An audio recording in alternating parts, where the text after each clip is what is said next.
with computer audio. What is that? I'm waiting for the. I can see the Netflix.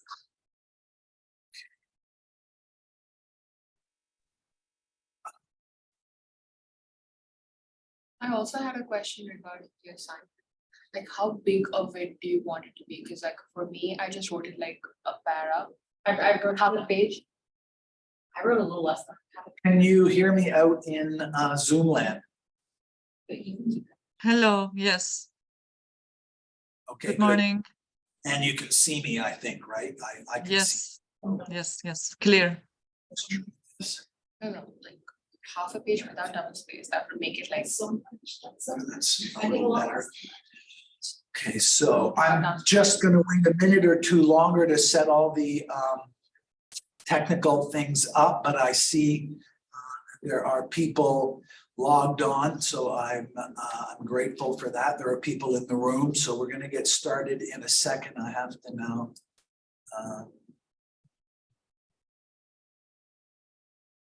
let's do this. And then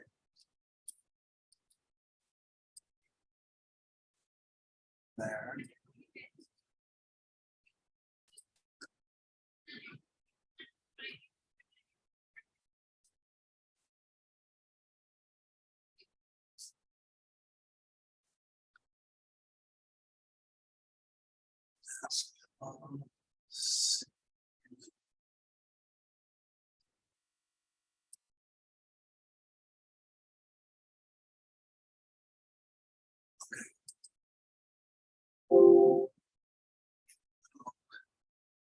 So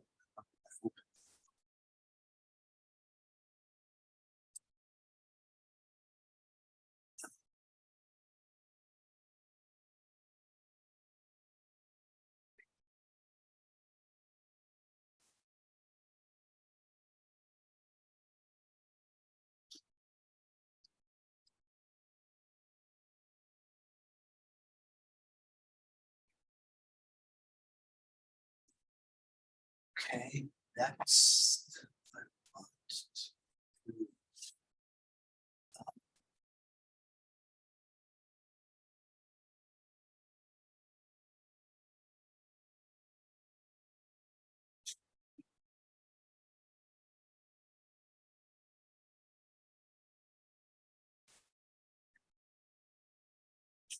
Okay, so I'm gonna get started. Today I want to talk about, I want to go over from a slightly different angle, the material that I covered in the videos I asked you to watch. So the two videos I posted were made when I was teaching this course last year online. And I've been reading more and thinking about this some more. And so there are slight differences. From a narrower point of view, what I want to accomplish today is I want to make sure that that I cover enough material to be able to allow you to do a good job on the assignment that will require of you to take a look at the chapters in Bowder's book, Immigration Dialectic, and to consider news items for it. So to get there, I want to take a look first at a news story, and then I'm going to turn and try to describe and explain some of what Bowder says. And I'm going to push back a little bit against some of Bowder's claims. I've been in touch with him, and he's not a philosopher. His area is geography. And I asked him if anybody had ever gotten in touch with him, any Hegel scholars had gotten in touch with him, because he makes dialectic, he brings it to the center, not quite the center, near the center of his analysis. But he said no Hegel scholars have been in touch with him, which is disappointing to me anyway. But because I think what he's doing is good and strong, but I think it could be even better if it was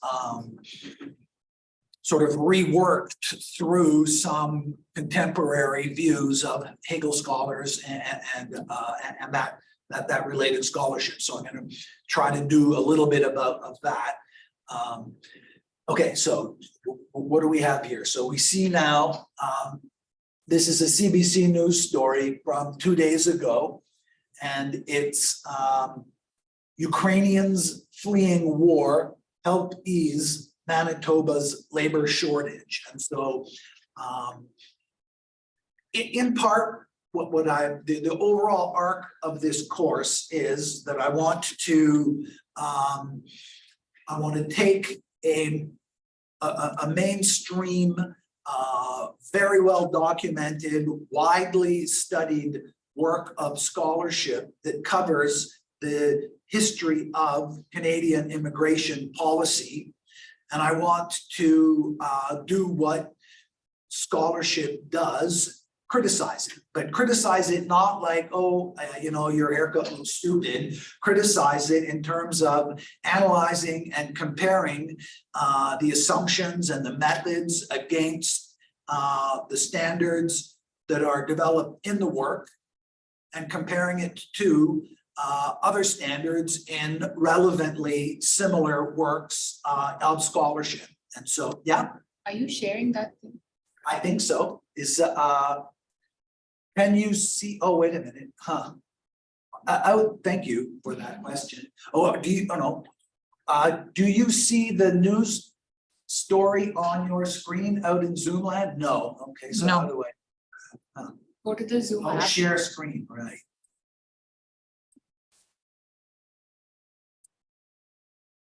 Thank you. Thank you for reminding me. So, is it up there now on the screen? Do you see the news story that now? Yes, yes.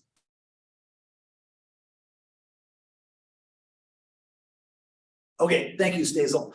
So the story that I want us to start from, that I want to look at in order to demonstrate with you and get you to engage within a dialectical way, and then I want to discuss what it is, how it is that a dialectical approach improves our understanding and other things. It improves, deepens our connection to, let's say, immigration policy in Canada.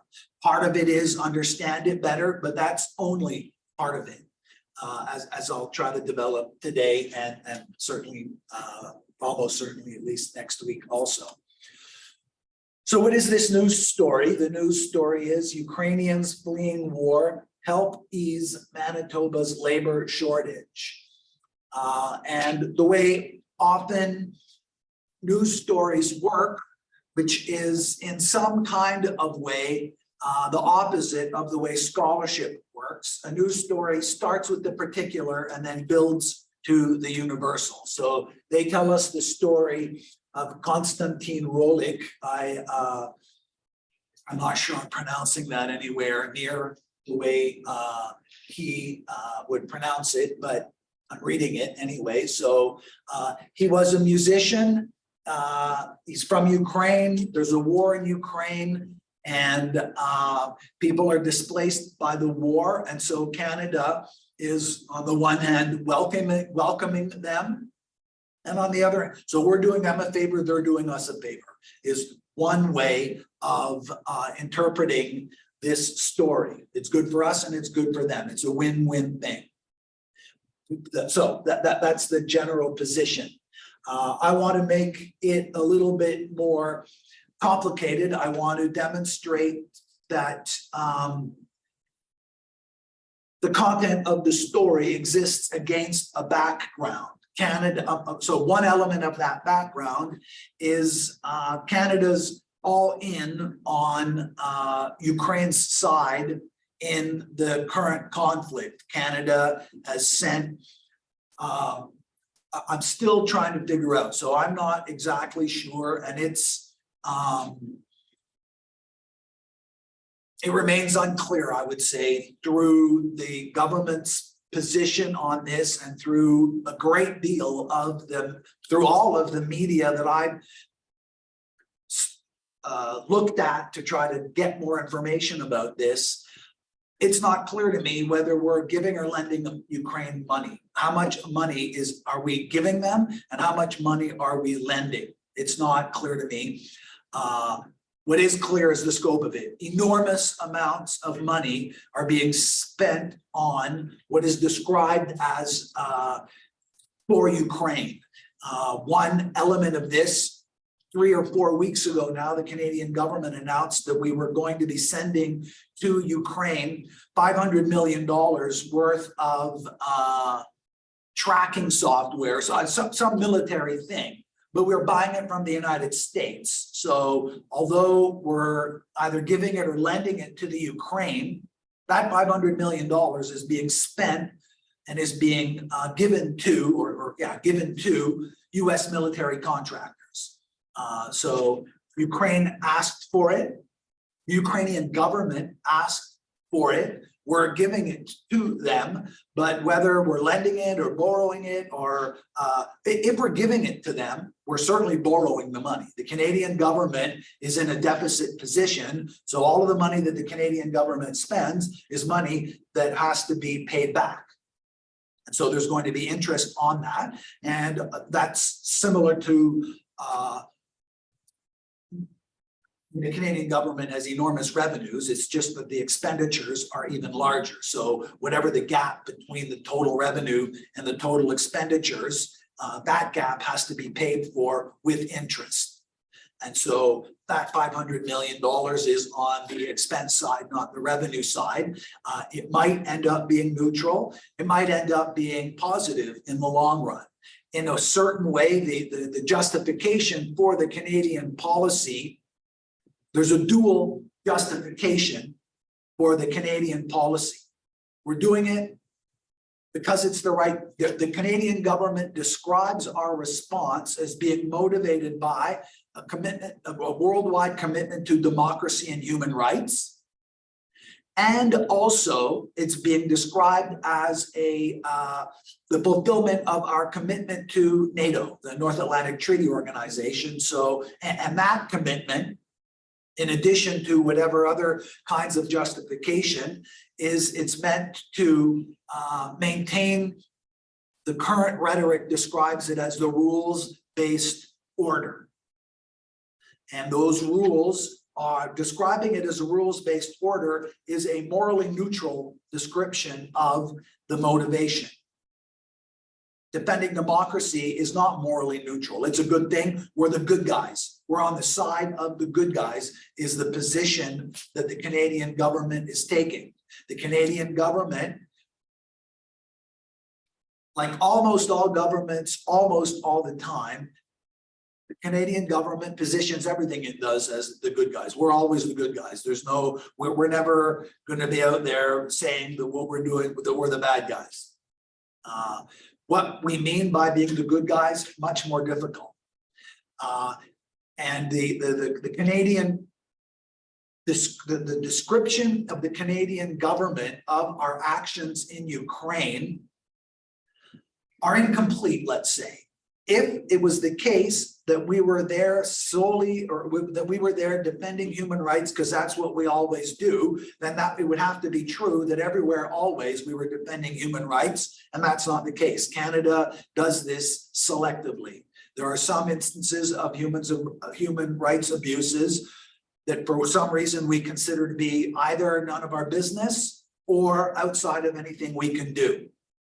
And so it's untrue, or at least incomplete, to say that we're in Ukraine because everywhere there's a human rights abuse, we stand up and we're going to engage. In particular, even around military things, Canada not only has not supported, for example, the Yemeni people in their struggle against Saudi Arabia. We actually have sent weapons to Saudi Arabia. We've sent supplies to Saudi Arabia, which most people consider to be weapons. Now, the Canadian government insists that it's a little bit more complicated, but the Yemeni people who are resisting what they describe as Saudi domination, their human rights are being disrespected, they're being murdered, and the Canadian government is on the side of the Saudis in this one. For a number of different reasons that may or may not make sense, but that's the background information that's required in order to be able to understand what's going on in this story. Now, I want to bring the story, not the content of the story, but the fact that it's a news story. I want to bring it back to the way Bowder uses the news in order to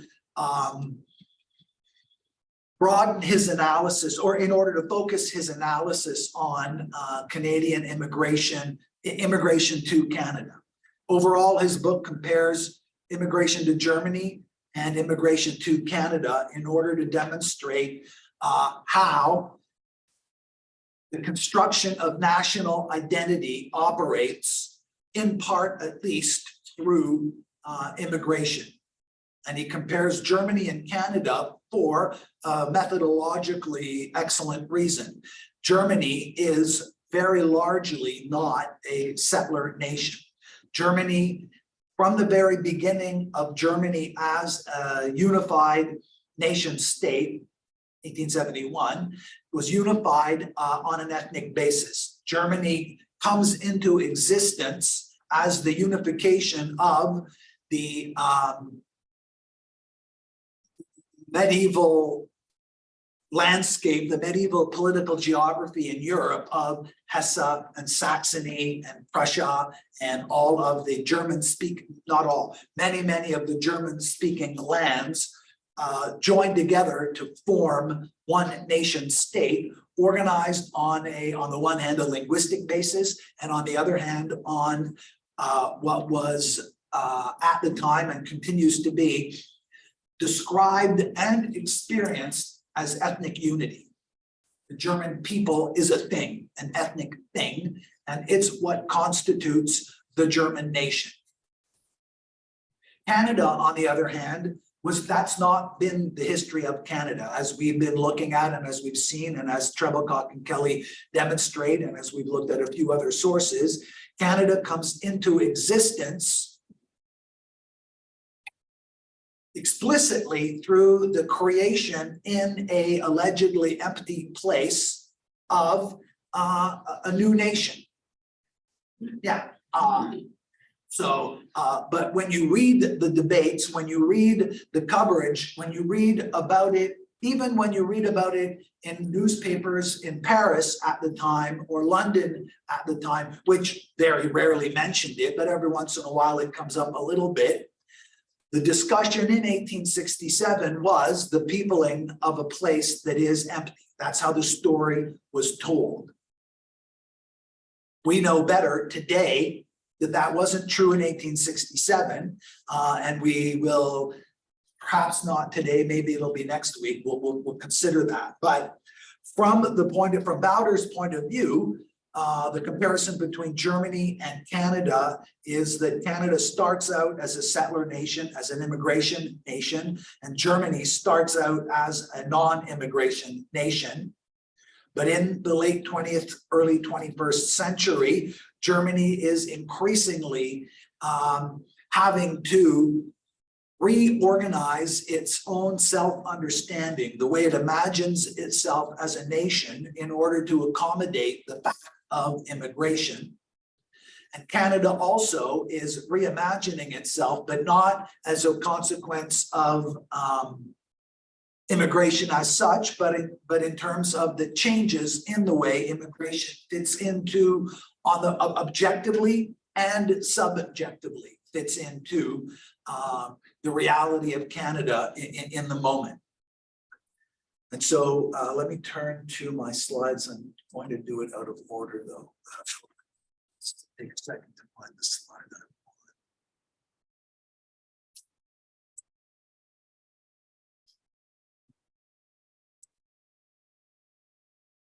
Just bear with me for a second. No, yeah, okay. One would want to say that their country was originated on the basis of colonization, right? I beg your pardon? Like, you said that everyone says that their country was originated because they occupied, empty land. Right. But then nobody would want to say that their country was originated because they colonized. Yes, they did. They colonizing was not it had zero negative connotations in 1867. The pioneers, they were colonialists and they were heroes in the minds of the elites on the behalf of whom all of this was going on. But colonialism and imperialism were not seen as dirty words, so that the Canadian government at the time was pleased to describe itself as active participants in the British Empire. And so imperialism and colonialism were not perceived by the elites. They were not perceived in the elite discourse of the day. And in fact, they weren't even perceived, that those terms weren't identified as inherently negative, even by the people who were resisting. That conversation hadn't yet started, even though the fight had started. So the people whose land was stolen and the people who were murdered by the people who stole the land, they resisted as well as best as they could. And they understood, as far as we can tell, which is not very far, the amount of interpretable data and evidence that has been transmitted to us today is much, much less. You know, we have much less evidence of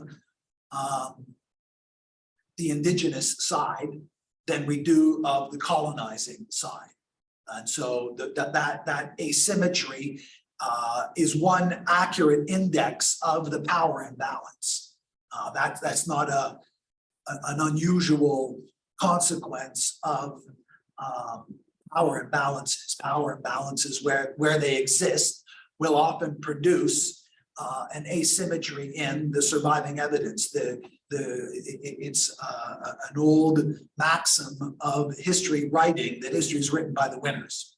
And so, and in part, their documents, our documents survive, and the documentation of the people who suffered, who submitted, or who were forced to submit, that documentation doesn't survive. It's always through the winner's lens of how the world works. I beg your pardon? Like, it's always, the stuff is written always on the basis of the winner's lens. Always, it's just a bit too much. There's often some leftover stuff, and there's often the winners don't always properly imagine what it was like to lose.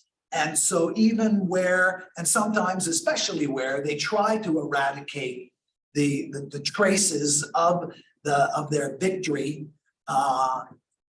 because of that lack of imagination, stuff gets left over, and the survivors often, not always, but often persist in preserving those traces of their defeat into the present. And that's in part one direction that I want to take dialectic in, that isn't identified by Bowder, but that is identified by other strands of contemporary scholarship. As far as I know, not directly in terms of immigration, but more in terms of Hegel, history, and other disciplines. But I want to get to this slide here. Yeah. Observer bias. Well, like I ask people, what does Canada look like? I've asked somebody from the international, they're going to sing white, and that's not, because like in Toronto, that's the accent, but like, it's still accurate to an international scope, like people are still going to think, oh, Canada. Okay, so now slide 17. So I want to swing forward. So what is it that Bowder does with the news? Why does Bowder appeal to news in order to examine the development of immigration policy. He says, by observing the debate of these material laws and policies, I intend, wait a minute, I'm on a slide. I intend to obtain insights into the processes of identity formation from the perspective of the subject. So one of the reasons that he takes a look at the news is because the news is the news is the way most of us, whoever us is, and one of the ongoing challenges is to track us, track who we are, track who I am with respect to who we are, for you to track who you are, and so on. So the we is a convenient but open-ended and problematic interpretive position. It's not absolutely inaccessible, but on the other hand, nor is it absolutely transparent. We, the pronoun we, in this room gives us an example of the way that it's intelligibly not transparent, right? So as I'm speaking, if I say we, the three of us in the room are inclined, I think, almost spontaneously to not have any problem with who we refers to. It would be the three of us. So if, for example, the fire alarm went off, I would say, look, we have to get out of here. And none of the people on Zoom would think that they're included in this we. But in that, before the alarm goes off, if I say, what we're going to do today is we're going to examine how Bowder describes dialectic, the people on the Zoom, if they're paying attention, are very easily going to feel themselves to be included by this we. So the pronoun we all by itself isn't a pronoun, it isn't a problem. Often it's transparent, but it's not always transparent. When I say we Canadians, that's going to be potentially problematic. But it's also going to be used over and over and over. And when it's used, often it's used in a way that many of the people who are, I wish I had it a lot longer. There's a lot of the people who would watch, a lot of people who read this news story, that we'll get back to in a minute, the Ukrainian thing, when it says we, and it refers to Canada welcoming the Ukrainians, loads and loads and loads of Canadians hold on to that and recognize themselves as being part of that we. And another news story that we're not going to take the time to look at, it was the news story I was going to use, but then this one came up, it's the other kind of we, where in Quebec, so the border crossing between Canada and the United States that has the highest flow of traffic over the last couple of years is near Montreal. It's between Vermont and Quebec, and there's a lot of people cross that border in between, not at the official border crossing. It's an unofficial border crossing. It's often described in the news as illegal, but it's not crystal clear exactly the degree to which it's in fact illegal. It's a much more complicated question.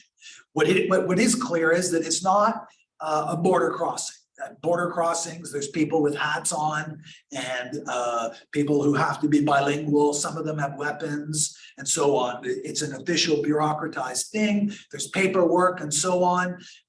But many people cross the US-Canada border in Quebec, and the Quebec government has asked the Canadian government to take those people because the Quebec government has said that the province no longer can afford to pay the costs of accommodating the people who are making citizenship requests, refugee claims at that border crossing.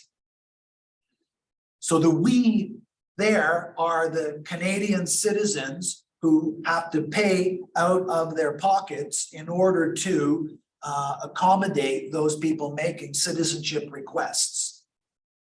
So it's the same, sometimes it's the same we, sometimes it's different we's. We are happy the Ukrainians are coming. We are worried that, I'll leave the, I won't specify any particularly further, the people who are crossing at that border. We're worried about them. We're not worried about the other ones. We're happy with the Ukrainians. We're unhappy with the others. How does that come to pass? How does that we, how is that we created, let's say? So,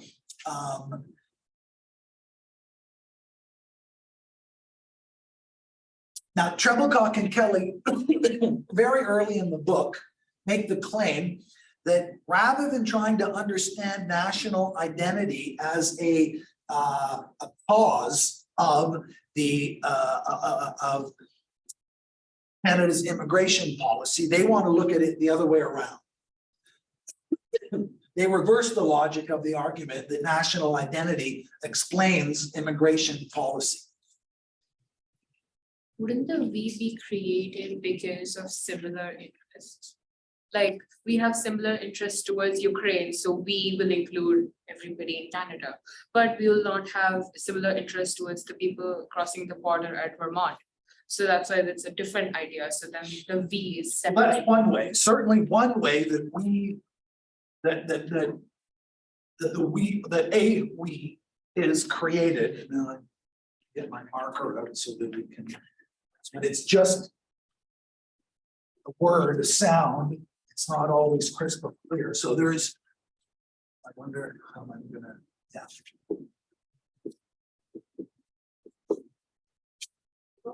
You know, if you can you see, you can't really, can you see that on the screen in synchronous, asynchronous land? Well, so who are we? Who does we refer to is one of the conceptual challenges. And so the content of that we, in the context of the discussion of immigration policy, is national identity.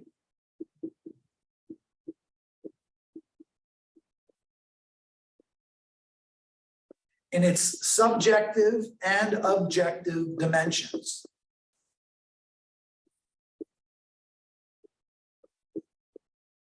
So in the news story, we'll go back to the news story now.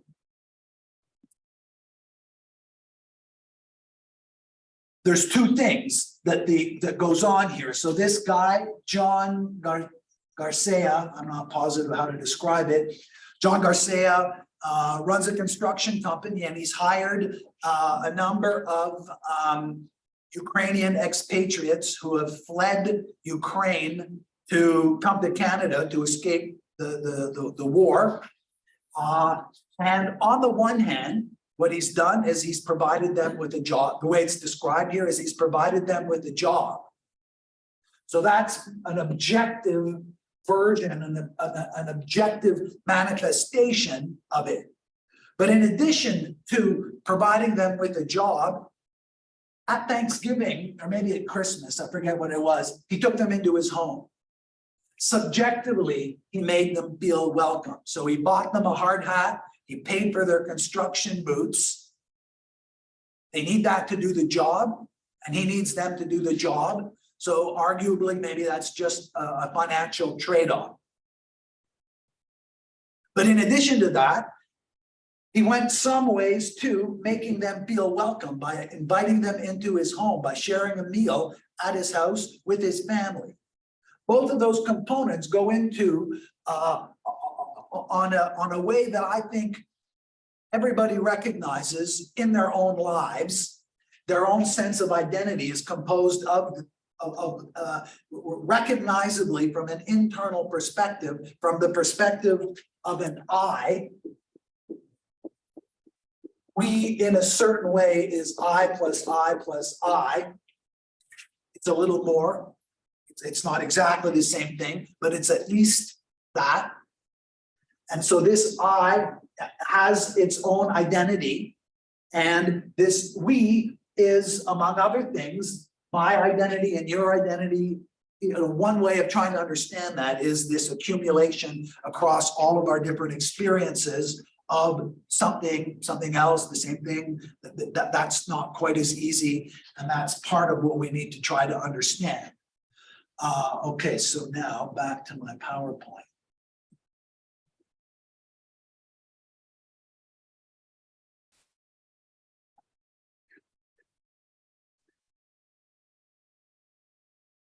Bauder argues that national identity is thus an important variable in explaining immigration policy. And in order to analyze that variable, so the question is, one of the ways of thinking about the book and thinking about both books and comparing the books is that Canada, so Canada accepts many migrants to the country, but the level of immigration to the country, on the one hand, is debated. There are disagreements among various people for various reasons, and so the level changes, and the support for the level also changes, and it doesn't always change in sync with that level. So in sometimes or some historical periods, the Canadian population, the national identity was more in favor, and in other periods it was less in favor of increasing, and also in other periods it was more or less in favor of decreasing the amount of migration to Canada. From a social scientific point of view, we have a variable that we'd like to understand. We'd like to know what are the changing factors that determine the value of that variable. 2 years ago, maybe 3 years ago now, I forget, but two or 3 years ago, the Canadian government announced that they were going to set the highest targets ever for migration to Canada. 500,000 migrants were going to be accepted to Canada, I think in 2024. I forget what the detail were. No, so November, they're aiming for 25, I think. 25 or 24, yeah, No, for the year, I mean, yeah, no, but they said last. right. And so, so there's some value, numerical value. They accepted like citizens or like just allowing them to enter? Well, they didn't specify in the news story. And so part of what's going on is that remains open-ended. It's unclear. So that 500,000, does it include people who are already here, who are waiting, or people who are overseas and who are waiting, or does it mean new people? That hasn't been made 100% clear, at least not in the news. So, but either way, the point I was trying to raise is with that number, within the Canadian population, there are certain people who think that's too much, and there are certain other people who think that's very reasonable. And the distribution of support for or resistance to higher or lower levels is itself a measurable, more or less measurable quantity. Surveys are done. People are asked, do you think Canada should be admitting more people or fewer people? These kinds of things get asked. And so it's possible in a provisional way to put some specific content to this idea of national unity. For example, in Canada, there's tremendous support. The very high percentage of Canadians are in favor of Canada spending money to support Ukraine in Ukraine's resistance to the Russian invasion. To the degree that that number is very high, then I think it makes sense to say in a certain way, we are supporting Ukraine in its struggle against Russia. And that remains true even though, for example, I don't. I'm a Canadian, but I recognize that there's very, very widespread support for this position. Now, it's possible, and in a different course and in a different context, we could pursue, how did that come to pass? Not why do so many of us support it, but how is it that so many of us support it?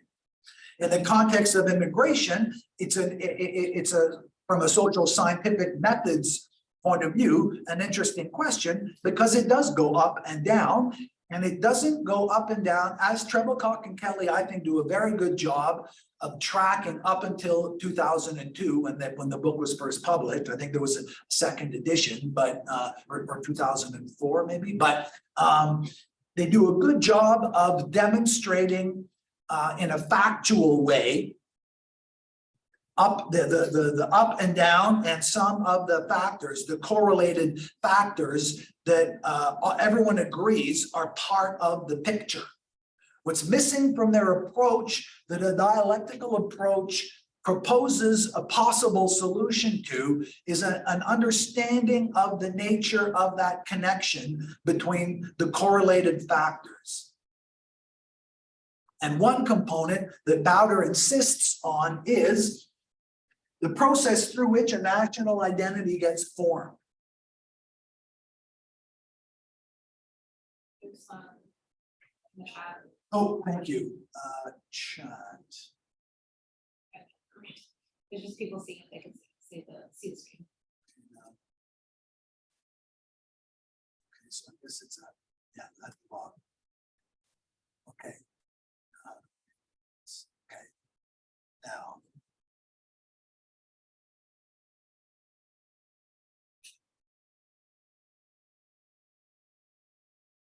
So is voters' complaint, or not complaint, but critique that national identity is not a reflection of immigration, or that it is? Well, we'll get there in a second, but the thing about dialectic is, for Hegel, for sure, it's circular. National identity, immigration produces national identity, and then national identity in turn produces immigration, or not. Sometimes it produces, so an historical example that I was reading about last year is that relates to my family's, part of my family's history, is the Irish emigration to Canada. Irish emigrated to Canada in the 19th century. The first wave of more or less mass migration from Ireland to Canada occurred as a result of a famine in Ireland. So the Irish came over largely under duress. There was no legal category refugee, and there was no Canada either. Canada was part of the Commonwealth, and Ireland was an unwilling, largely anyway, unwilling part of the British Empire. And so the Irish who left Ireland because they were starving to death, they came to Canada and they settled in Canada. But already, so by the early 20th century, many of the Irish who settled in Canada, second, third generation Irish, continued to identify as Irish, but in contrast to the identity of the Irish in Ireland, who were very broadly, not universally, but so Ireland, the island of Ireland, largely Catholic, but there's a concentration in the Northern Ireland of Protestants, and the Catholics in Ireland are typically identify as Irish, and the Protestants in Ireland, certainly in the 19th century, identified primarily as members of the British Empire. But when the Irish Catholics who came to Canada, second, third generation, they were able to assimilate themselves to mainstream Canadian population. So notwithstanding their Irish Catholic identity, they were strongly supportive of a white Canada, of a British Canada, and even of a Christian Canada.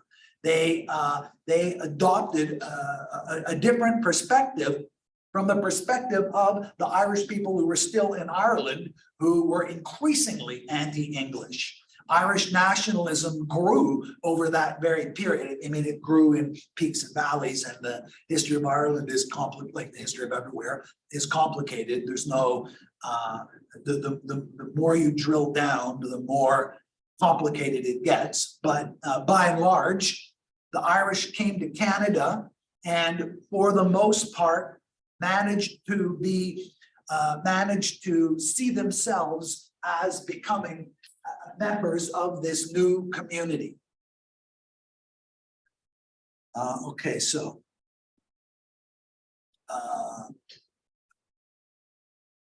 this is how Bowder describes what he's doing, and I want to focus on what it is he's doing in the first place, because your assignment requires of you to be able to track these two tricky notions of negation and sublation. I'll get them on the board.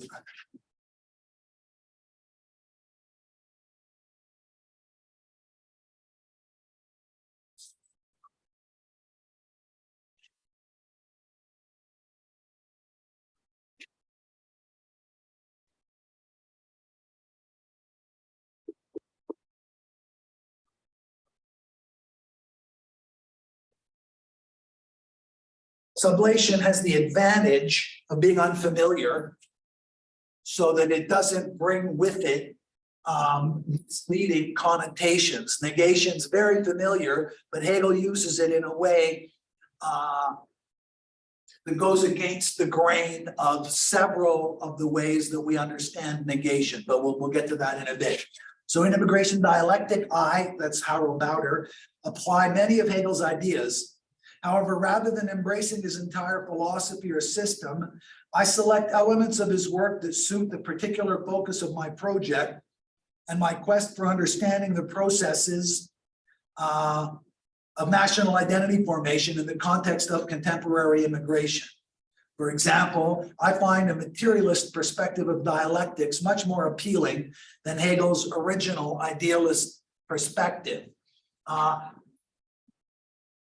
In that, so that's from the preface. In the preface, he mentions that Bowder himself is German. He grew up in Germany, and he went back to Germany, and he took courses. This is unacceptable from a Hegelian scholarship point of view. One of the so Hegel lived from 1790, I think, to 1831, so quite a while ago. And in his own lifetime, Hegel was almost certainly the most influential philosopher in Germany, and in some ways the most influential intellectual who didn't do science, let's say, in Germany at the time. And his work has been very closely studied and commented on, mostly by specialists, and Bowder's specialty is geography.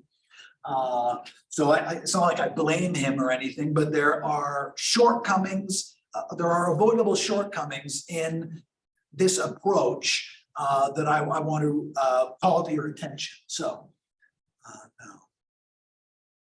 Yeah, so as I say, Hegel's main work surrounding. I beg your pardon? What was Hegel's work mostly surrounding? Everything. The totality. In a way, so that when some of what Bowder's getting at is that, so for example, Hegel, Hegel, quick quotes from Hegel that illustrate in a misleading and superficial way the problem that I think Bowder is getting at is that the real is the ideal and the ideal is real. So Hegel's idealism, right? So that he refers here to Hegel's original idealist perspective. And for Hegel,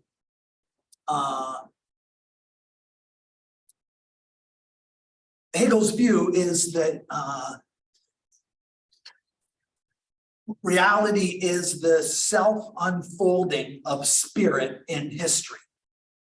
And so, yes, but it takes a lot of work and a lot of time, and Hegel, the one version of the unanswerable challenge to introducing Hegel is the issue of the starting point, and it'll come up in a second, but It's a very long list of fields he was part of, and none of them are science. So say that again, sorry? all of the fields that are listed under his name, it's mostly philosophy, but actually science and then metaphysics. Wait, so, but yeah, it was Hegel's view, well, where was, I'm just. I was going to Wikipedia. Wikipedia, right, yeah. So, no, and it's, Wikipedia is a great source in general, but it depends on who wrote it. Well, let's get a little bit more on the table. I pulled two quotes from stuff I've been reading recently about Hegel just to demonstrate at least that I'm not making this up. So Angelica Nuzzo, she's a leading Hegel scholar. She teaches in New York. She's Italian, but she writes in English mostly now. And her claim is that the method here, Nuzzo, but I'll just read it. The radical import of the method can be measured in the most general way, precisely by its capacity to challenge and destabilize disciplinary divides and unquestioned distinctions. Hence, specifically, by its capacity to reframe traditional understandings of logic, ethics, and political philosophy in an utterly fresh and unprecedented way.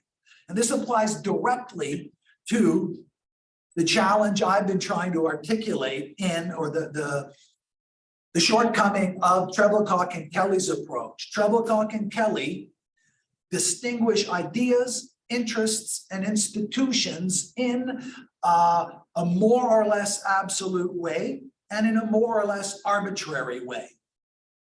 And I think, and in a problematic way. I think that it's problematic in a couple of different ways. It's problematic insofar as the rest of the book then goes on to discuss all of the different ways that ideas and interests and institutions are all of them constantly interacting one with the other. So that even in their own implementation of their research project, they're unable to they're unable to undertake that research project while respecting the methodological distinctions that they use to open up to describe this so-called framework. These disciplinary boundaries that separate logic and ethics and political philosophy in a certain kind of way, so that the ethics component, right, that's highlighted in the ideas. The Trebilcock and Kelly are clear and upfront. They say that there are two different ideas as values, not ideas like quantum mechanics or something like this. Ideas about freedom in particular determine the two competing positions that they claim characterize the object of and the justification for immigration to Canada. What liberty on the one hand, community on the other. These two competing views, they sit over here, relatively speaking, isolated conceptually.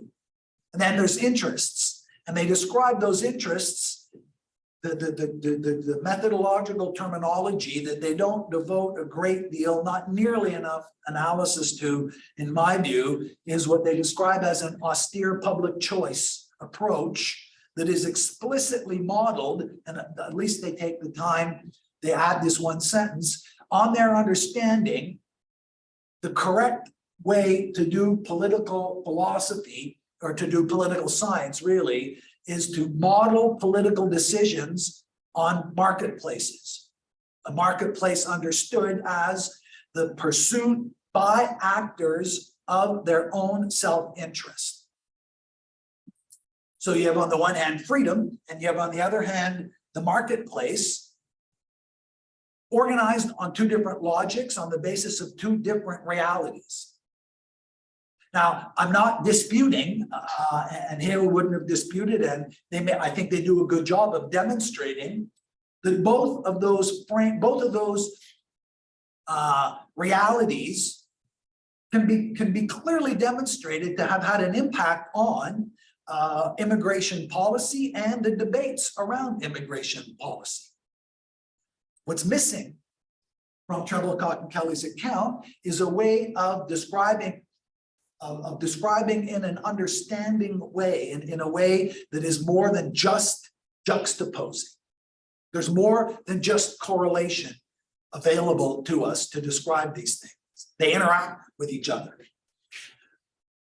So on the one hand, Hegel's dialectic is an approach that encourages us to resist this temptation that's baked into the academic approach, to the scholarly approach, to the university approach to understanding stuff. And this, these disciplinary divides that are implemented and are practiced and refined in the university, in the world of university research and scholarly discussion, are then reproduced at the policy level.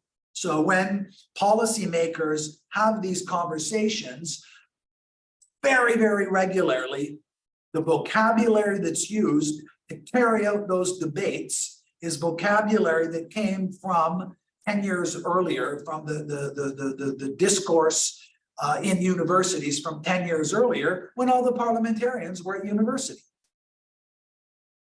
And the same with journalism. Journalism is written by people who were in university 10 years ago. And so these journalists, partly picking up on the vocabulary they learned when they were at university, partly picking up on the vocabulary that the parliamentarians are using, and that the consultants for, so for example, in that, the Ukraine story is about employment.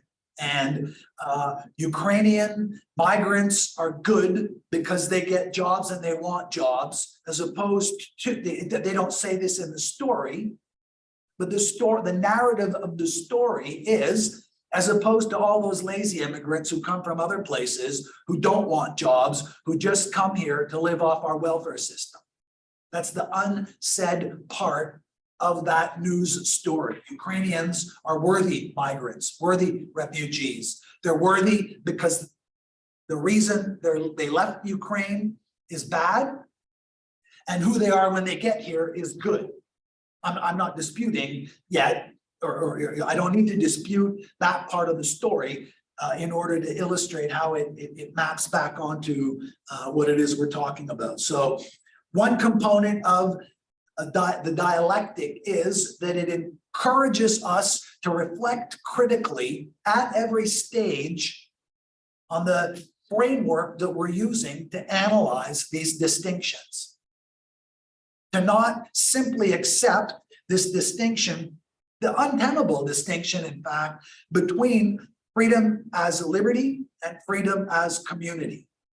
Because in our lives, we know that they're not held absolutely apart. We don't want people telling us what to do, and also we want to feel like we belong in a certain group. Okay. For the Ukraine story, Yeah. also the unspoken, right? Like you're saying, not you, but like the general is that they are worthy of being immigrant to Canada, they are worthy to be here. But it's also the unspoken of, well, then what makes somebody not worthy, right? Like Exactly. why are these immigrants more important? And then you get to national interests. Why do they get to be a community of Winnipeg, which is largely white? Why are we focusing on the implementation of the integration of white Ukrainians? Not to say that it has anything to do with it, but it's specifically in Winnipeg in this story. Right. Yes, and yeah, right, exactly. And part of the background to the is it Farnham? I forget what the name of the border crossing in Quebec is. It's Haitians and now Salvadorians. I know what And, you're talking about, just forget it. And so some of the problem is Quebec specific, and some of it is a broader kind of problem. Canada likes to see itself as multicultural. It's just easier for us to be, it seems like it's easier for us to be multicultural with Ukrainians than it is with Haitians. And is that just weird? Is that an absolute contradiction? Is there some kind of better description of the coexistence of these two tendencies? So this is Nuzzo, and then another recent book, another recent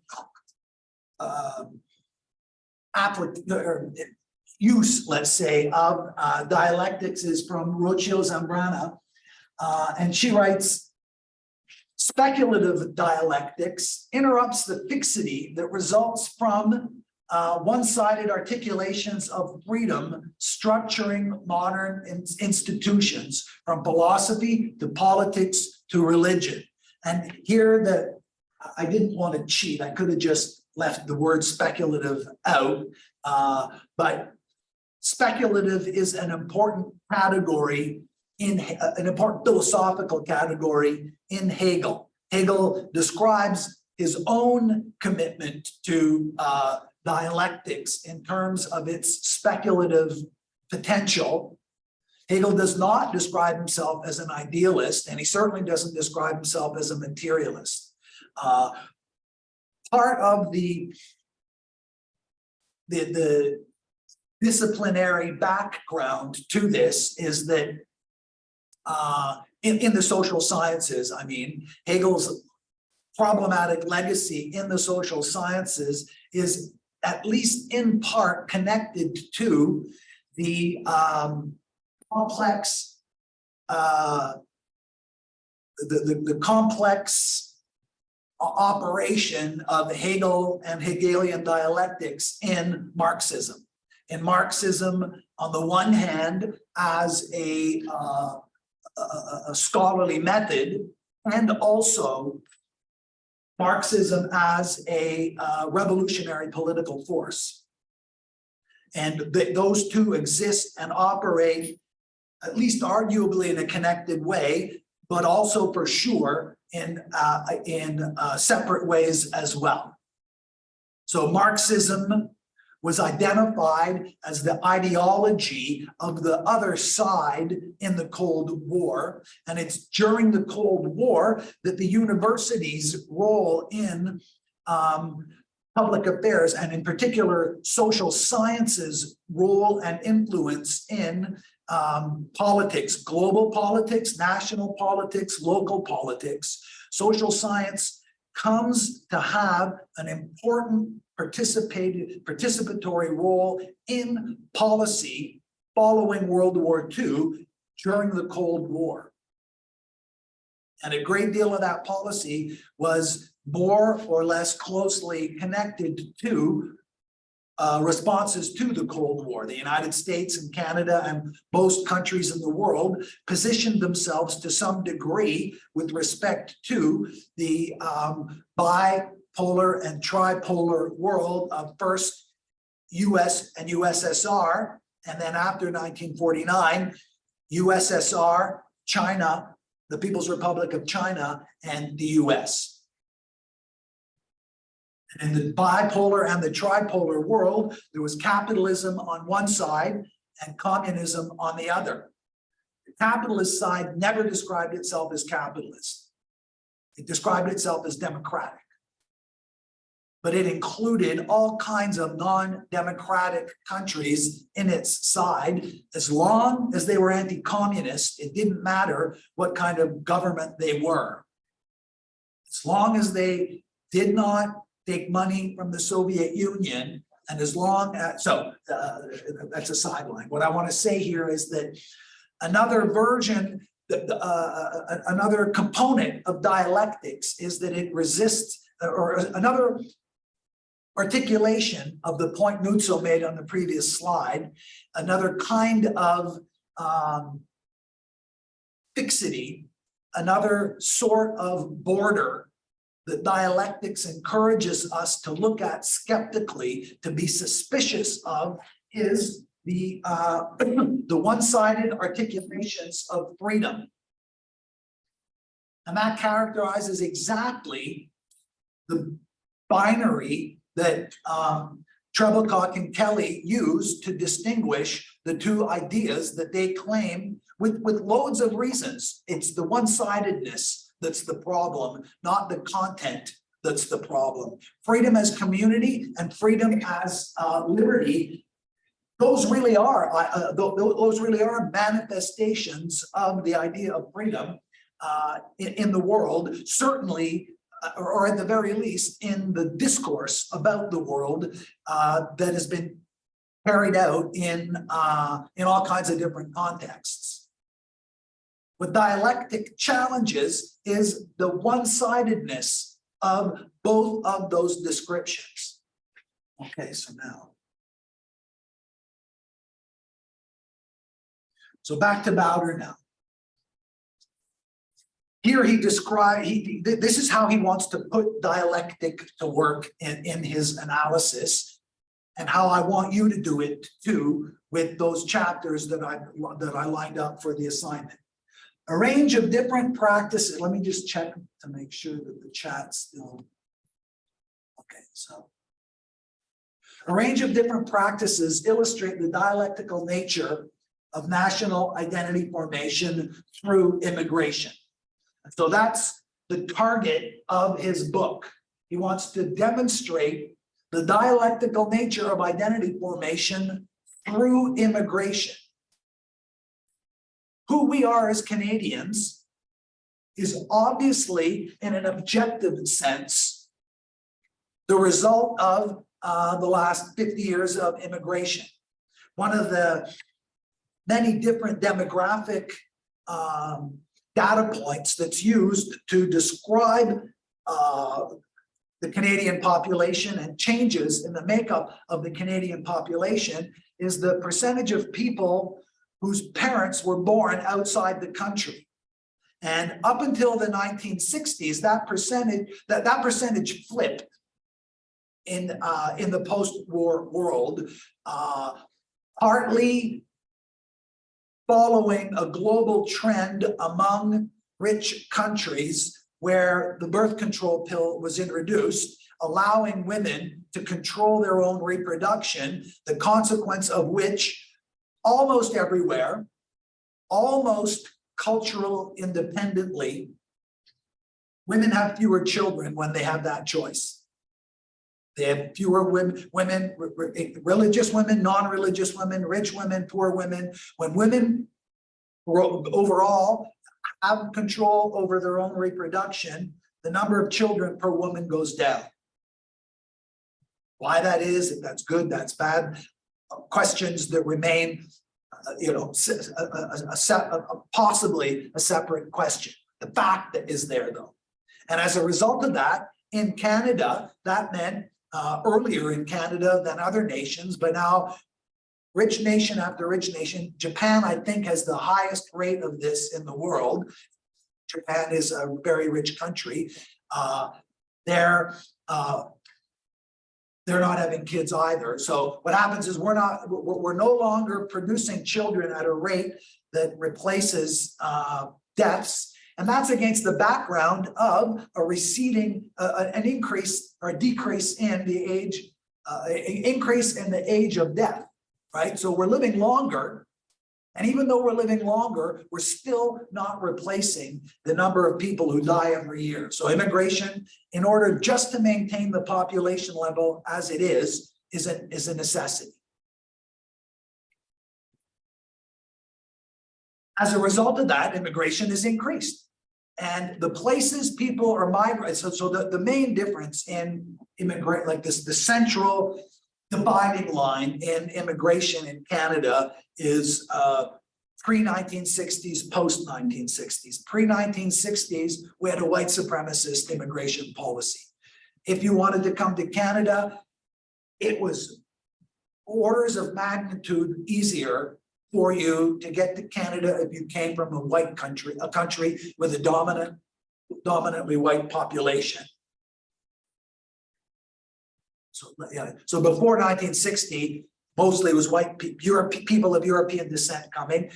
Following 1960s, the late 50s, 60s into the 70s, the flow of migrants from Europe dried up.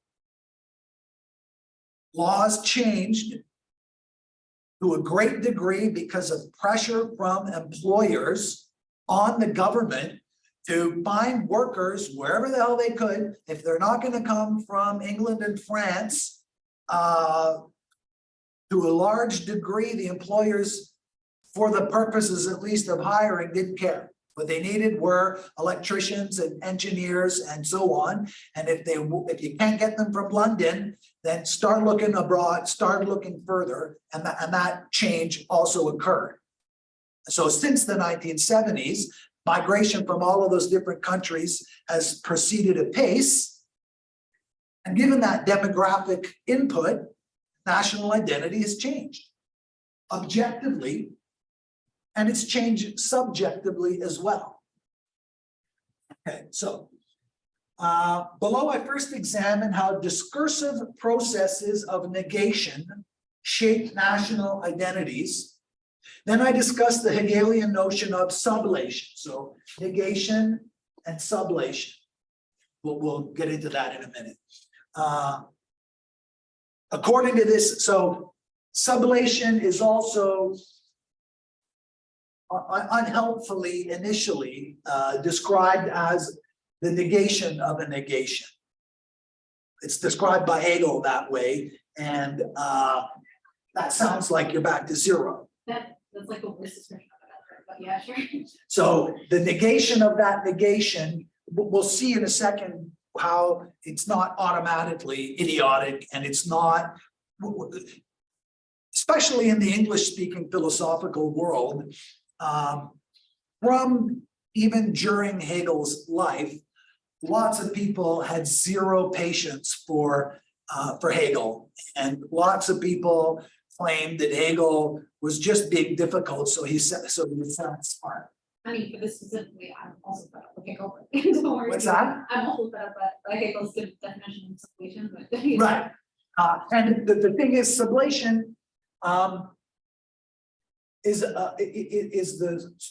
the broadly agreed to English translation of a word, of a German word, Aufhebung, that doesn't have a direct translation. Negation, sometimes in German, it's just negation. Negation is a Latin word, sublation also. And in German, it persists in its Latin version, and there's also other versions of it. Sublation is not derived from a Latin word, and the added component to the negation, to the second negation, is that it preserves the difference of what has been subtracted. But that just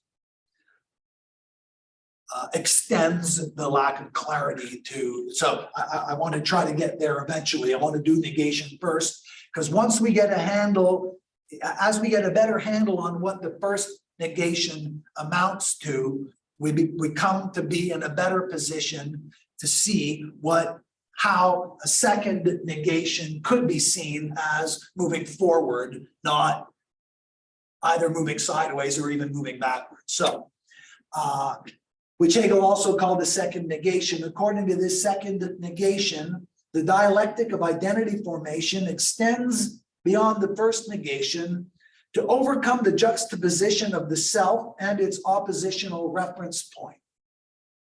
I link this dialectical sequence of negation and sublation to the formation of national identity through the discursive and legal practices of identifying, selecting, and integrating immigrants. And it's this discursive, the discursive practice is the location of his focus on the news. The news media And Bowder is, I think he's a tiny bit younger than I am, but he's my generation. And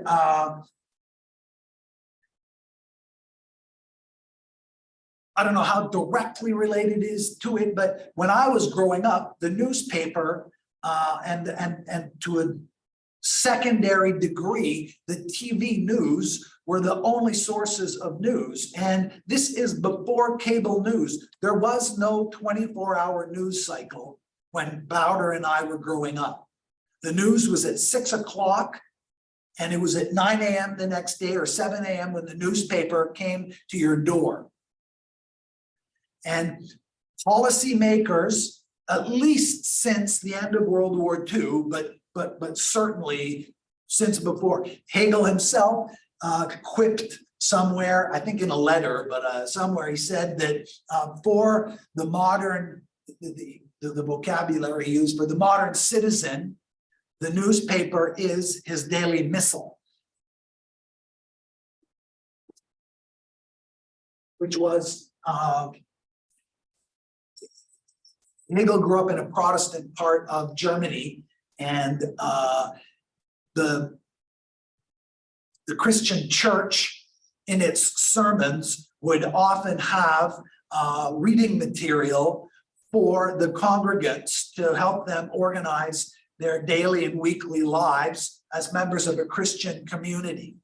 In Hegel's lifetime, the relatively absolute intellectual power of the Christian church over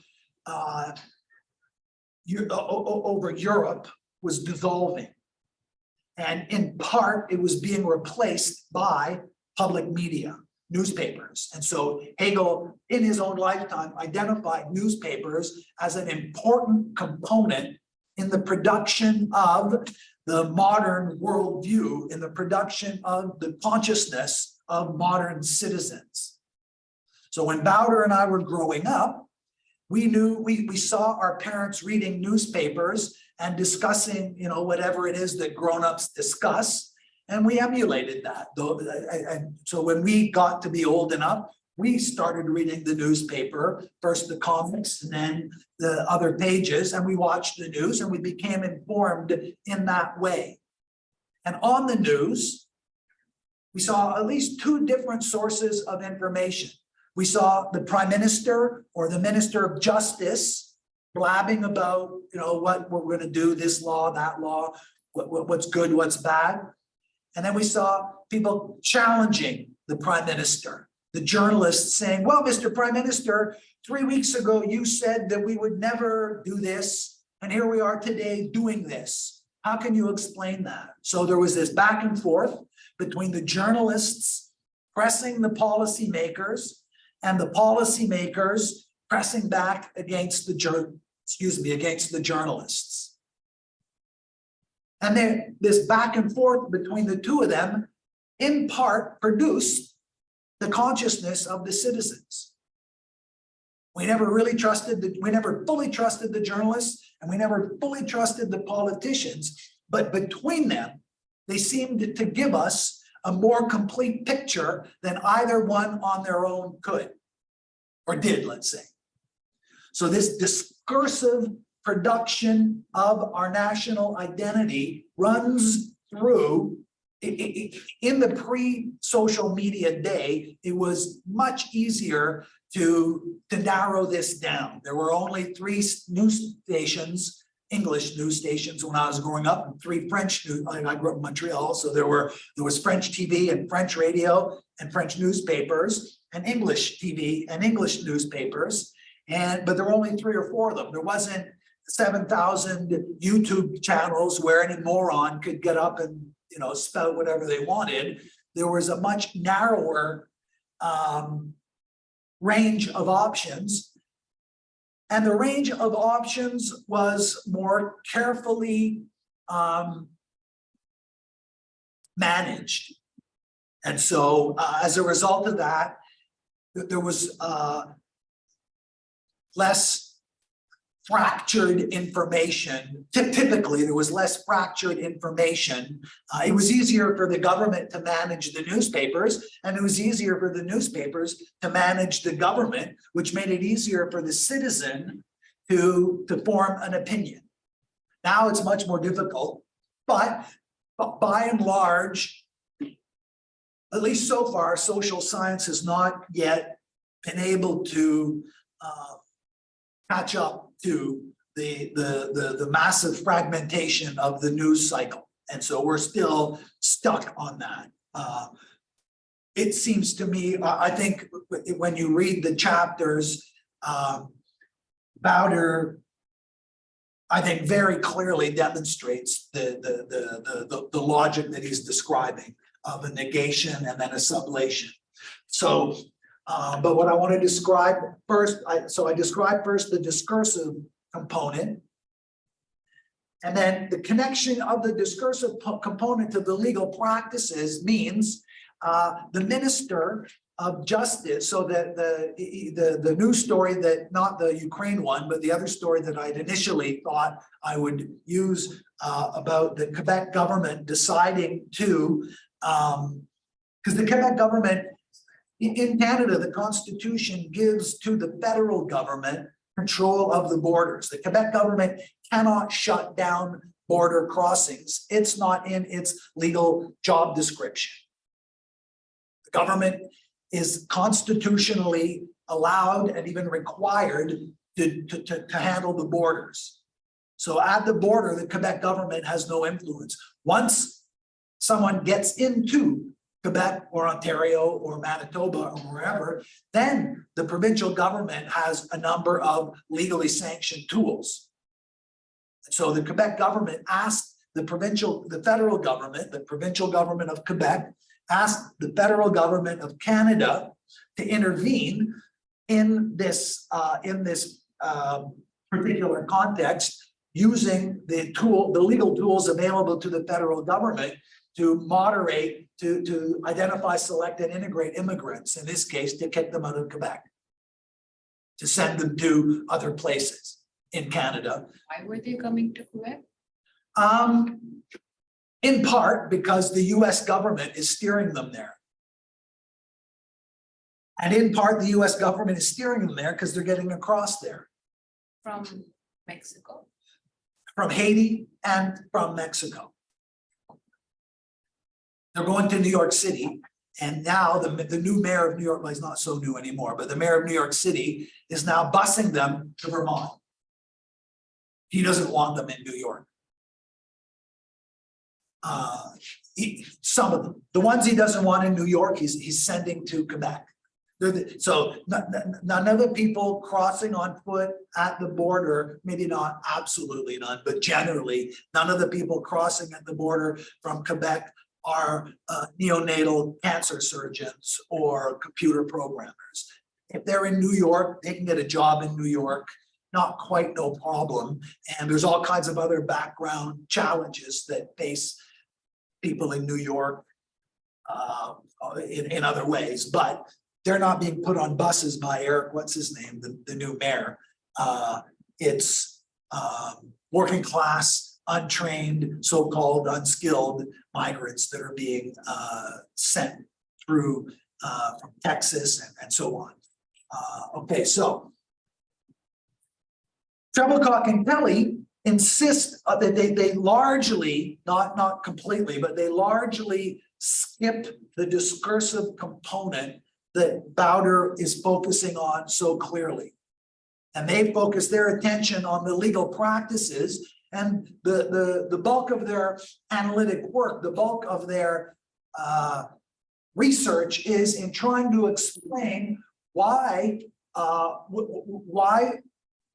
more or less, is it sometimes the case in Canada that the consequence of the legal practice is to allow more migrants or fewer migrants, or why is it that they're pursuing recruiting immigrants from one place to another? Why are they changing the distribution of the distribution and the selection of those migrants? So after the 1976 is when the changes in policy were all really anchored in, and the modern point system and the seemingly explicitly neutral, ethnically neutral immigration policy started. And at that point in 1976, family reunification was the primary target of immigration policy. They believed, they thought that the point system was going to produce everything they needed from an economic point of view. And so policy-wise, all that was left over was family reunification. And between 1976 and 2002, more or less, that worked. Starting in 2002, for a variety of reasons that I think are very much under theorized in Treblecock and Kelly's book. Anyway, so the business class displaces family reunification in terms of the ratio of migrants within all the migrants. Increasingly, as business class displacing the number of family class reunification. Okay, so now. Eric Adams. I beg your pardon? It's Eric Adams. Eric Adams, right? Former police chief, I think, Yeah. former police officer anyway, high-ranking police officer. Right, so I underlined here, so wait a minute. So the negation and sublation, so now.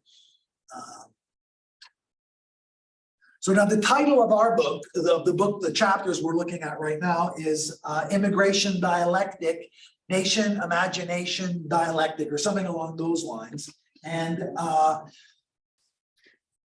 Bowder is picking up on a book that was extremely influential in the 1980s and 1990s in the social sciences, a book by an English anthropologist, Benedict Anderson, called Imagined Communities, in which Anderson stressed, took an approach that had not really been, it seemed like it came out of nowhere anyway, but he insisted on the central importance in the development of a national identity in all kinds of different national contexts. His area of specialty was Indonesia. He was an anthropologist who studied different Indonesian communities. That was his sort of starting point academically. And he came to be interested in the transformations of the different self-identified traditional communities in Indonesia as they came into contact with all of the different communities they ended up coming into contact with. And he noticed some similarities and some differences between how all of these different various communities came to be united as having an Indonesian identity. And what was missing, in his view, what was missing from the existing political, scientific analysis of national identity formation was the role of imagination. Largely speaking, political scientists were focused to such a degree on being able to demonstrate objective determinants of different manifestations of political phenomena that they came to be blind. Now, just let's see what the hell that is.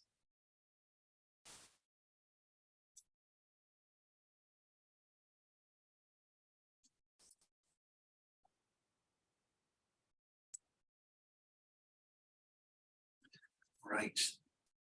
I forgot. Okay, so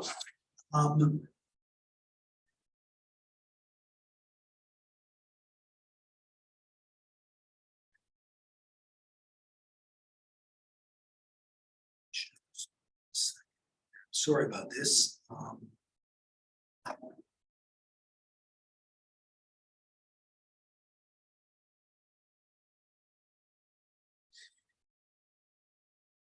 Yeah, I'm gonna have to cut class short in about half an hour, so I missed the break completely. So just so the Benedict Anderson reference is to locate Bowder's work in the broader social scientific background. Bowder is not all on his own. The role of imagination, on the one hand, as a psychological feature of human experience, but also on the other as the mechanism, the reality through which these discursive practices are made real. The Prime Minister has someone whose job it is to make sure that his hair is combed. Now, I suspect that our Prime Minister doesn't need that he worries about his own hair plenty, so that he wouldn't need to worry about that. But the broader point is that it's now widely accepted, not just in Canada, but everywhere, that how the leader of the country presents herself or himself to the country, either in person or through, much more typically through the media, is part of their job.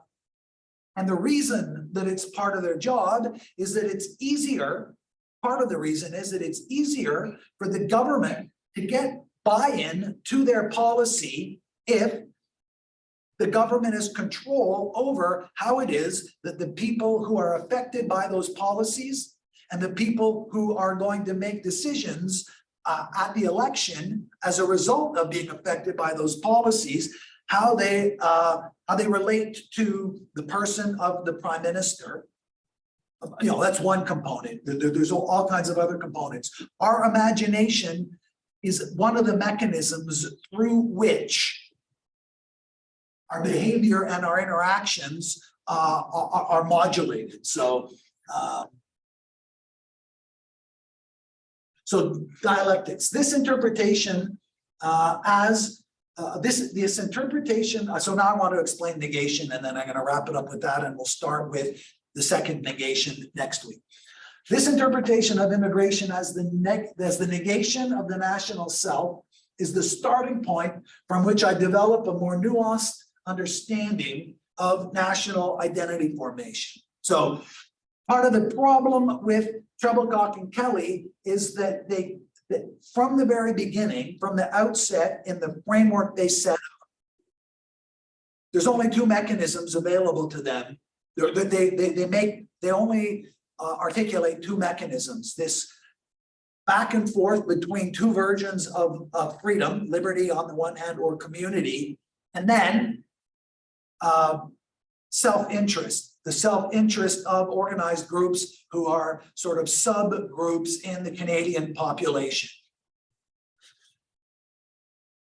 A dialectic approach argues that the interaction among all of those things is a permanent feature that manifests itself all the way across the whole thing. So now, what is the negation of the starting? So the starting point, that's a problem.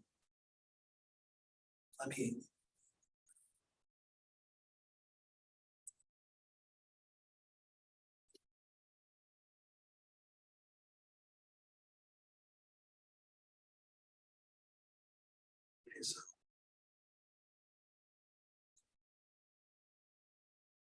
okay, I'm gonna not even get there. So in the context of immigration, so what he wants to talk about is the starting point, the negation of this national self. In the context of immigration, it's probably fair to say that laws and policies constitute the main material pathways or barriers that permit or deny a migrant's entry to a country and membership in a national community. Bowder's research was undertaken prior to the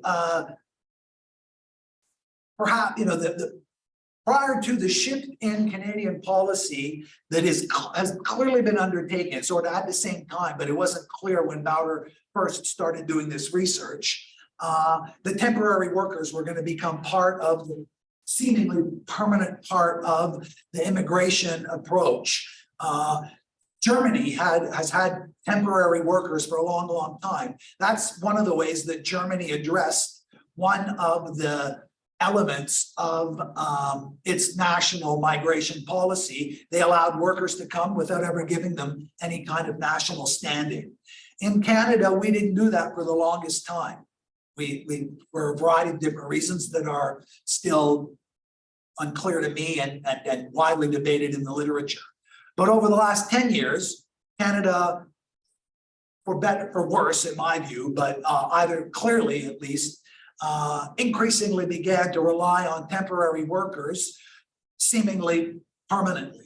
So this idea that, just to distinguish between membership and entry, we now admit lots of people on a short time frame. Our post-secondary system exists on that basis. We dangle the possibility of staying permanently to students, to international students, but we don't guarantee them that until they've been here a few years. So those students who demonstrate themselves to be whatever we might mean by good candidates are then granted an extension to their visa and then a pathway, a direct pathway to citizenship. Yeah. I think I read still that 2021 or 2020, the percentage of international students that were granted some sort of residency was less than 30%. But Yeah. it's like, if there's no guarantee for these. No, and it's a little bit more complicated in that lots and lots of international students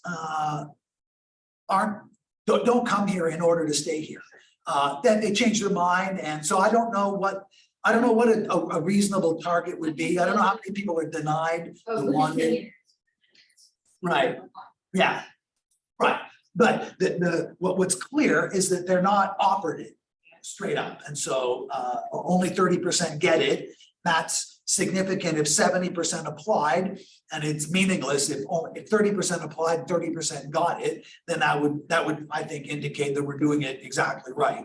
Which seems kind of unlikely, but except even that's not quite true. If someone is made to feel unwanted, they're unlikely to apply to stay, and so you could get only 30% applying. And that could be a better indication of how shitty we are as hosts, rather than how effective our welcoming mechanism is. And so those data on their own don't allow us to draw that conclusion one way or the other. Could it just be because the competition amongst students only allowed for 30%? Because no company would willingly, they would like to prefer, I'm just giving an example, they would prefer a 4 GPA student to like a 1.5 GPA student, realistically. That's an interesting point, yes. So the 30% could just be people battling it out from 3.5 to 4. Right, yes, so that's right. The competitive nature of the labor market would produce that. On the other hand, we're told over and over and over that there are loads and loads of sectors in the labor market where there are lots and lots of jobs. But now, just because there's a job in, a job opening for the neonatal cancer specialist, that's a 10, 20-year commitment. So they don't come out of nowhere. Someone, that takes a long time to generate it. And so labor market dynamics respond on lots of different kinds of cycles. Okay, but I wanted to get to, right. So in the context, it's fair to say that laws and policies constitute the material pathway. By observing the debate of these material laws and policies, I intend to obtain insights into the process of identity formation from the perspective of the subject. And the subject, in this case, so what does it mean? So from which subject, who is the subject? The subject is the collective national community. And so some of Bowder's argument is an important, not the only component, but an important component of the process through which a collective national community is created and maintained and transformed is these media debates. The debates around those policies are not just the outcome, but the debate leading to the outcome is part of that national identity. I don't know if anybody follows US news, but in the United States, more or less, all they have left is the debate. The Republicans, in the United States, there are two parties at the national level and in the state level too. There probably are more parties at the city level, but there's Republicans and Democrats. And debate is a formal description of what they do. It's no longer a substantial description. By and large, there are certain policy areas where the Republicans and the Democrats agree 100%, and they never have to bother debating. They're all in. So they're not going to tax rich people. They're not going to make it difficult for banks. They're not going to increase minimum wage, and there's no debate. They just agree. And there are a bunch of issues where they don't agree, and they don't, in fact, even debate anymore. They just loudly disagree. So the Republicans are against abortion, and the Democrats are more or less for abortion. And the policy component of this, and that debate, the fact of that debate is now a very important part of the American national identity. American national identity now understands itself to be, the vocabulary is deeply polarized. And the result, that as the deep polarization as a result happened through this debate. In the United States, so 50 years ago in the United States, the Republicans and the Democrats were both internally, roughly, both parties were internally divided, as an example, around the issue of a woman's right to choose. So there were pro-life and pro-choice Republicans and pro-life and pro-choice Democrats. And because of the internal division within the two parties, it meant that there could be policy debates in all of the different assemblies.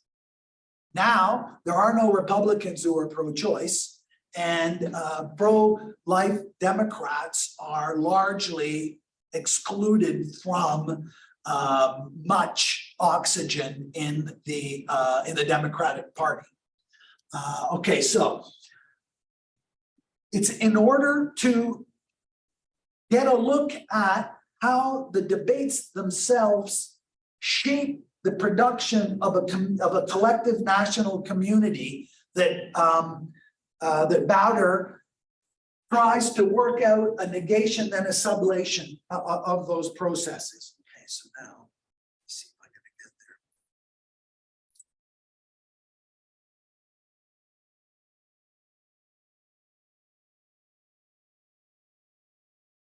Okay, I'm gonna have to come back to this, but I wanted.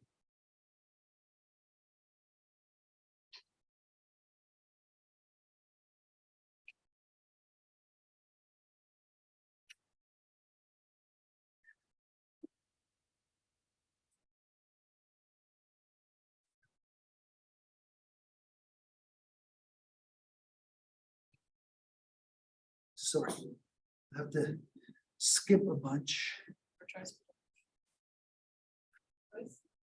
So anyway, I don't need to slide it.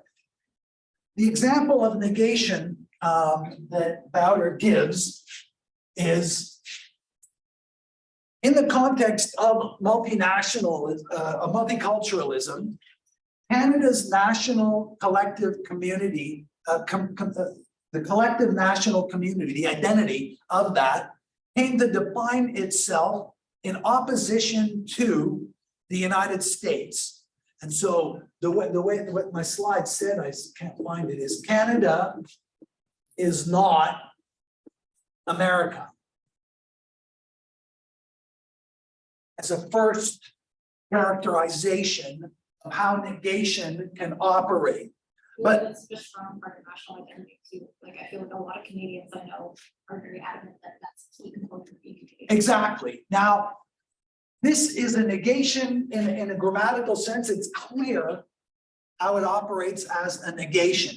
But the correct way to read this, the correct Hegelian dialectical way to read this is that this is what it really says. Canada is this substantive thing. Although it remains unspecified exactly what that amounts to, and the dialectical process is to develop that specification. Canada is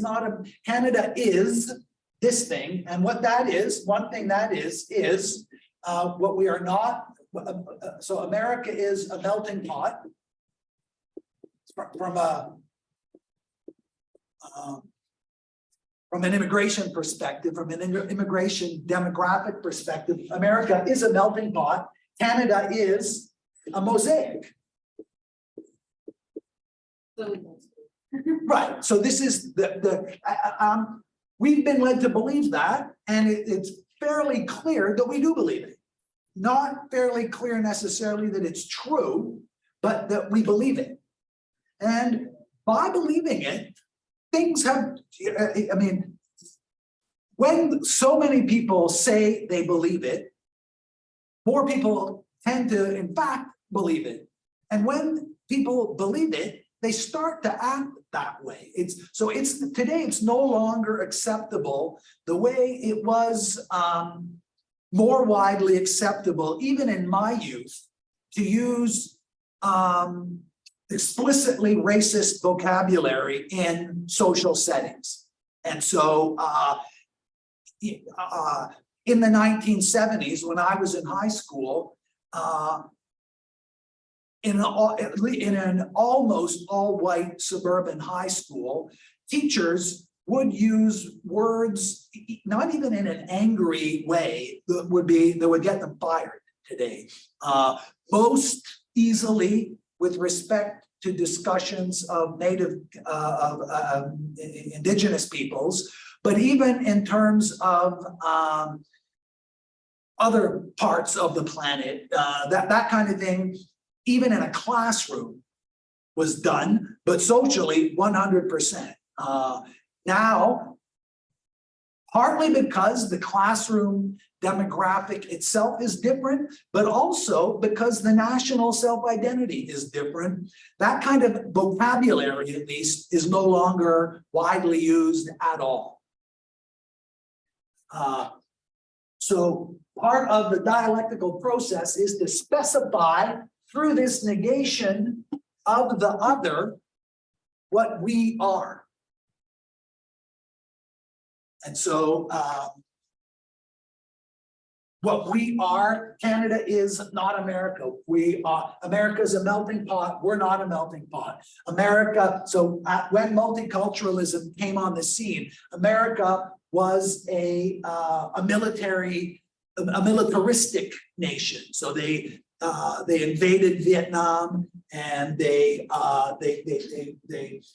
tried to overturn. They mined the port in Nicaragua, and they exported violence around the world. Whereas Canada was involved in peacemaking. So ethnically, we were a mosaic. Internationally, we were the Blue Helmets. We were involved through the United Nations in maintaining peace, not in expanding war. So we define ourselves in opposition to something, but the result of that opposition is itself the positing of an identity. And so we position ourselves through what we are not. And so the negation in Hegel's view is that process of, on the one hand, understanding, but on the other hand, being, doing. That is who we were. Canada did Canada took steps to implement policies to limited effectiveness, but nonetheless did go down that road to some degree. Canada did, for example, not join the United States in invading Iraq in the so-called coalition of the willing. We voted with many other countries in the United Nations to not sanction the US. So the US put forward a bill in 2000 and not a bill, a motion calling on Iraq to leave. I forget what the details were, but we did not send troops to Iraq when George Bush invaded Iraq the second time, when George Bush Jr. invaded Iraq for America's second time. We were prepared to be involved in peacekeeping, but so that was who we were. And in part, the reality of that was through a negation. And the debates themselves that lead to those policies are part of the production of that collective national identity and community. We become a community in part through our objective actions, but we engage in those actions to a greater or lesser reflective degree. And through engaging reflectively in those actions, that objective component becomes a subjective part of what we're doing to some degree. Now, within Hegel scholarship and in real life, we understand that it's only to some degree. In many ways, we're very much like America. In reality, we, in all kinds of ways that are describable to some degree, at least in neutral terms. We're North American, whatever. We're not the opposite of America, but it's subjectively a component of our national identity that we're not America. And to some extent, at least, that subjective component is manifested in a number of identifiable, determinable, objective realities. Okay, so I have to go to just anyway. I have to go, and so I will pick up from here, and we'll go from negation to sublation, and then we'll look at a couple of news stories in order to actually work through what that's going to look like. Okay, thank you very much, and I will talk to you all soon. Stop share.